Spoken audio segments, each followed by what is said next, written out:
لا درێژەی یاریەکانی خولی پلەیەکی کوردستان و لا هەفتەی هەشتەمی خولەکەدا یانەی ڕانیە میوانداری خانەقینی پێشەنگی کرد و توانی لە ناو یاریگا و هاندەرانیدا با 2 گۆڵی بێ بەرامبەر یاریەکە بباتەوە. لا گێمی یەکەمدا هەرزوو ڕانیە دەست پێشخەری کرد و هاوڕێ ڕەشید لا سانیەی هەشتدا خێراترین گۆڵی خولەکەی تۆمار کرد و ڕانیەی پێشخست.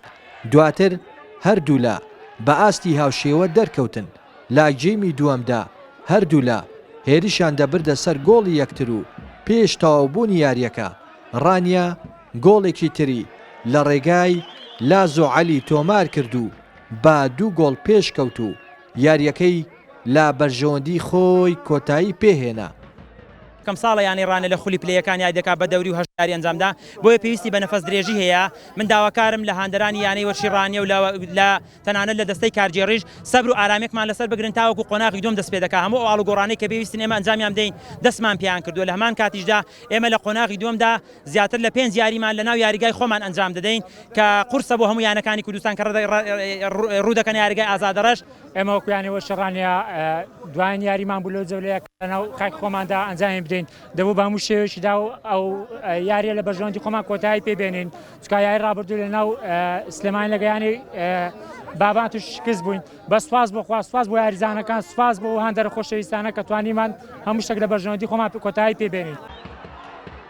لە دوای یاریەکە یاریدەدەری ڕاهێنەری یانەی خانەقین سەرەڕای پیرۆزبایی لا یانەی ڕانیە ڕخنەی لە ئاستی ناوبژیوانی یاریەکە گرت و دەڵێت یاریەکەی لا سوودی ڕانیەدا تەواو کردووە و بەشێک لا بڕیارەکانی نادروست بوون.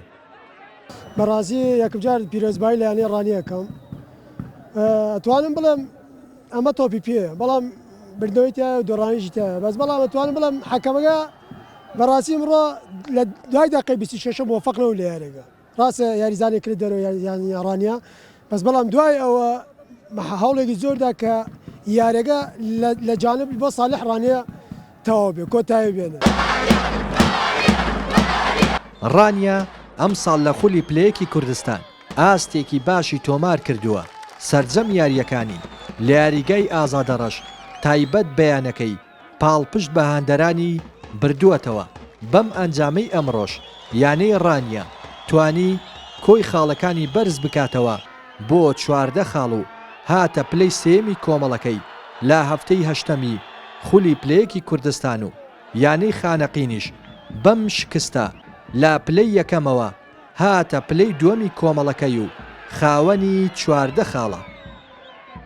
لا دەڤەری ڕاپەڕینەوە ڕێناس ئەرسەلان کەناڵی پەیام.